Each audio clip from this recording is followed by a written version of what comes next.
क्या आपको काम पर जाने से डर लगता है? क्या आप टायर्ड और अनहैप्पी फील कर रहे हैं? क्या आपने अपने सपनों को छोड़ दिया है? अगर ऐसा आपको भी लगता है तो वीडियो को इन तक जरूर देखें।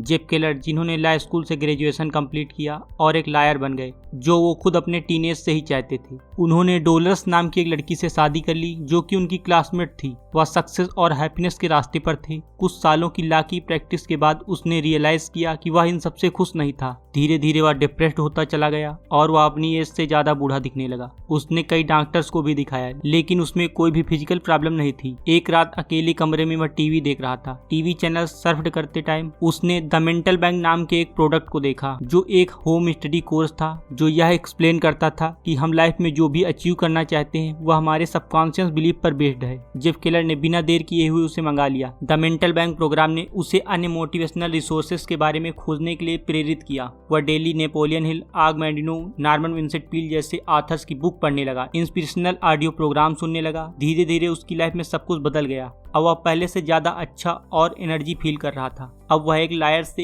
एक मोटिवेशनल स्पीकर बन गया था। उसने अपनी सालों की स्टडी के बाद एटीट्यूड इज एवरीथिंग बुक लिखी। वीडियो में मैं इसी बुक के 5 ऐसे लेसन शेयर करूंगा जो आपकी लाइफ पूरी तरह बदल देंगे। तब तक आप चैनल को सब्सक्राइब जरूर कर दें और बेल आइकन भी प्रेस कर दें। So let's begin. Lesson number 1, your attitude is your window to the world. सारा एक कॉफी शॉप में कुछ खाने के लिए जाती है। उसके कुछ मिनट बाद सैम भी उसी कॉफी शॉप में जाता है और उससे कुछ दूर वाली टेबल पर बैठ जाता है। सेम वेट्रेस ही दोनों को सर्व करती हैं। दोनों को ऑर्डर लेने में भी सेम टाइम लगता है। दोनों को भोजन मिलने में भी सेम टाइम लगता है। दोनों लोगों को पेमेंट करने के लिए भी सेम टाइम का वेट करना पड़ता है। लेकिन सिमिलरिटीज यहीं समाप्त हो जाती है। सारा कॉफी शॉप में एक स्माइल के साथ आती है। उसकी बॉडी लैंग्वेज और उसका पास्चर उसके ऑप्टिमिज्म को रिफ्लेक्ट कर रहा था। उसके वेट्रेस से बात करने का तरीका और वापस रिचार्ज होकर काम पर जाना डिलाइटफुल था। दूसरी तरफ सैम कॉफी शॉप में उदास आता है। वह वेट्रेस के जल्दी ऑर्डर न लेने और भोजन के लेट में पहुंचने से नाराज भी हो जाता है। वह भोजन में भी कंप्लेन करता है, जबकि दोनों को कॉफी शॉप में सेम वे में ट्रीट किया जाता है। फिर भी दोनों के एक्सपीरियंस डिफरेंट थे, क्योंकि सारा संसार को एक पॉजिटिव एटीट्यूड से देखती है और सैम संसार को नेगेटिव एटीट्यूड से देखता है। छोटे बच्चों को देखो, वह हमेशा स्माइल करते रहते हैं। वे नई चीज सीखने से प्यार करते हैं। जब वे चलना सीखते हैं तो वे लड़खड़ाते हैं और गिर जाते हैं। फिर भी वह इसके लिए कारपेट को ब्लेम नहीं करते, ना ही अपने माता पिता की ओर उंगली करते हैं, बल्कि स्माइल करते हैं और वापस कोशिश करते हैं। वे हार नहीं मानते। वे महीनों तक एक पॉजिटिव एटीट्यूड के साथ लगे रहते हैं जब तक वे चलना नहीं सीख जाते। जैसा आप जानते हैं, एक पॉइंट आता है जहाँ लाइफ हमारी विंडो पर कुछ गंदगी फेंकना स्टार्ट कर देती है, जिससे हमारी विंडो पेरेंट्स और टीचर की आलोचना से बिखर जाती है, साथियों के उपहास से कलंकित हो जाती है, रिजेक्शन से धुंधली पड़ जाती है और डाउट से घिर जाती है। प्रॉब्लम यह है कि गंदगी बढ़ती रहती है और बहुत से लोग कुछ नहीं करते। वे अपना जोश खो देते हैं, डिप्रेस्ड हो जाते हैं और अपने ड्रीम को छोड़ देते हैं, क्योंकि वे अपने एटीट्यूड विंडो को क्लीन करने में फेल हो जाते हैं। लेकिन जब हम अपने एटीट्यूड विंडो को साफ करना सीख जाते हैं, तब हम अपने एटीट्यूड को इम्प्रूव करते हैं, जिससे हम वापस संसार को क्लियरली देख पाते हैं। Lesson number 2, you are a human magnet. Earl Nightingale, जो कि एक सक्सेसफुल राइटर, ब्रॉडकास्टर और स्पीकर थे,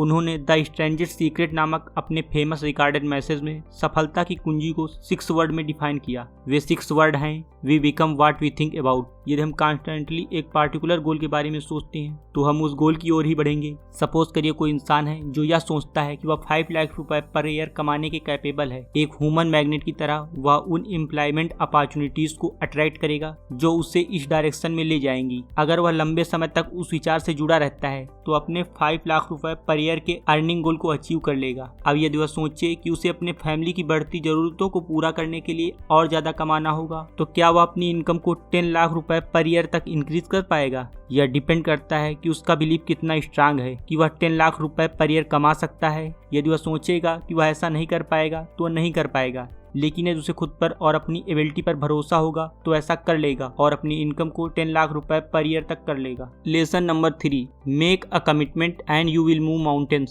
सक्सेस सिर्फ पॉजिटिव या बड़ा सोचने से नहीं मिलती। सक्सेस पाने के लिए एक्शन लेना बहुत जरूरी होता है, क्योंकि बिना एक्शन के रिजल्ट नहीं आते। आर्थर के एक दोस्त, जिसने अमेरिकन रॉयल आर्ट नाम से एक कंपनी स्टार्ट की जो एनिमेशन आर्ट बेचती है, उसने आर्ट बेचने के लिए वार्नर ब्रदर्स, हन्ना बर्बेरा और अन्य छोटी कंपनियों के लाइसेंस ले लिए। लेकिन कुछ टाइम बाद उसे रियलाइज हुआ कि उसे अपने बिजनेस को ग्रो करने के लिए उसे डिज्नी आर्ट बेचने की जरूरत है। उसने डिज्नी आर्ट के लाइसेंस के लिए लगातार 3 साल तक डिज्नी हेडक्वार्टर में लेटर्स भेजे और कॉल किए, लेकिन हर बार डिज्नी उसे लाइसेंस के लिए मना कर देता था। वह रुका नहीं और उसने डिज्नी के एग्जीक्यूटिव से लगातार कांटेक्ट जारी रखा। एक दिन डिज्नी के एक एग्जीक्यूटिव ने उससे छुटकारा पाने के लिए उसे एक गैलरी खोलने की परमिशन दे दी, जो न्यूयॉर्क से बहुत दूर थी। वह अगली ही सुबह बोस्टन पहुंच गया और वहां उसने जमीन लेकर आर्ट गैलरी खोल ली। अब वह डिज्नी के साथ बिजनेस कर रहा है। उसने लाखों डॉलर की डिज्नी आर्ट बेची। अब वह वर्ल्ड का सबसे बड़ा डिज्नी एनिमेशन आर्ट डीलर है। आपका एटीट्यूड भी आर्थर के दोस्त जैसा होना चाहिए। जब एक बार कमिटमेंट कर दिया तो उसे पूरा करना है, चाहे जैसे भी करना हो, चाहे उसमें 2 साल लगे या फिर 3 साल।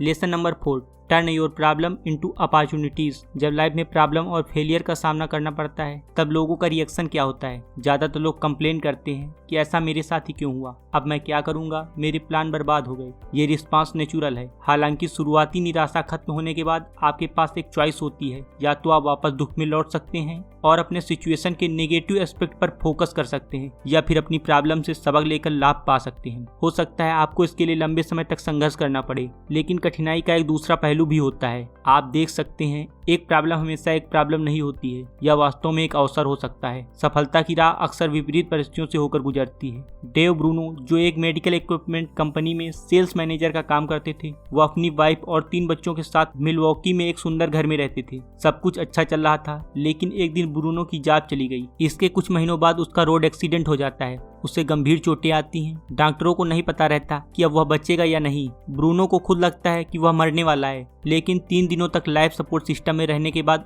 उसे महसूस होता है कि जिंदगी ने उसे जीने का एक दूसरा मौका दिया है। हॉस्पिटल में ठीक होने के दौरान वह सोचता है कि वह अपनी लाइफ में क्या करेगा। एक्सीडेंट से पहले उसने कुछ मोटिवेशनल थॉट को कलेक्ट किया था। उसे विचार आता है कि वह लोगों को इंस्पायर करने के लिए कोर्ट्स कार्ड का बिजनेस करेगा। लेकिन हॉस्पिटल से डिस्चार्ज होने के बाद उसे एक और बुरी खबर मिलती है कि हॉस्पिटल के बिल की वजह से वह बैंकरप्ट हो गया है और अब उसके पास रहने के लिए घर भी नहीं बचा है। फिर भी ब्रूनो अपने सपनों को नहीं छोड़ता और कुछ सालों बाद उसे एक जॉब मिल जाती है जहां वह मार्केटिंग व प्रिंटिंग सीख सकता था। एक दिन वह क्रेडिट कार्ड में कोटेशन प्रिंट करने का काम कर रहा होता है। उसी शाम उसने टीवी पर एक गोल्डन क्रेडिट कार्ड का ऐड देखा। उसके मन में ख्याल आया, क्यों न वह अभी एक मेटालिक गोल्ड कार्ड बना के बेचे जिस पर मोटिवेशनल कोट्स लिखे हों। सो उसने एटीट्यूड, लीडरशिप, परसिस्टेंस एंड कॉरेज जैसे टॉपिक पर कोटेशन सीरीज के कार्ड क्रिएट किए और उन्हें सक्सेस गोल्ड कार्ड नाम दिया। हॉस्पिटल छोड़ने के 5 साल बाद ब्रूनो ने अपना पहला सक्सेस गोल्ड कार्ड बेचा और उसने अब तक 2 मिलियन से ज्यादा कार्ड बेच दिए हैं। इस प्रकार ड्रेव ब्रूनो ने एक ट्रेजेडिक एक्सीडेंट को एक इनक्रेडिबल सक्सेस में बदल दिया। लेसन नंबर 5,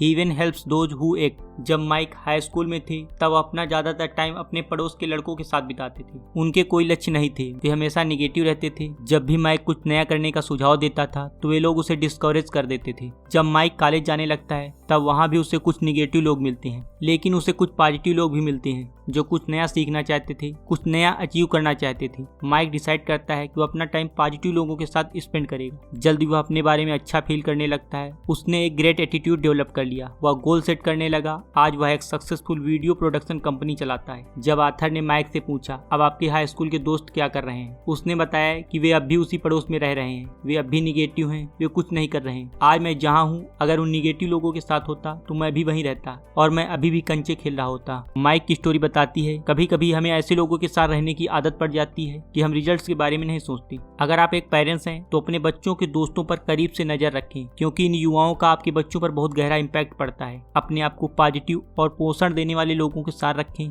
वे आपको सफलता की सीढ़ियां चढ़ाएंगे। दोस्तों, आपको ये समरी कैसी लगी हमें कमेंट करके जरूर बताएं। अगर आप कोई अन्य बुक समरी देखना चाहते हैं तो हमें जरूर बताएं, हम उसे क्रिएट करके जरूर अपलोड करेंगे। अगर आप इस बुक को डिटेल में पढ़ना चाहते हैं तो डिस्क्रिप्शन में दिए गए लिंक से आप इसे बाय कर सकते हैं।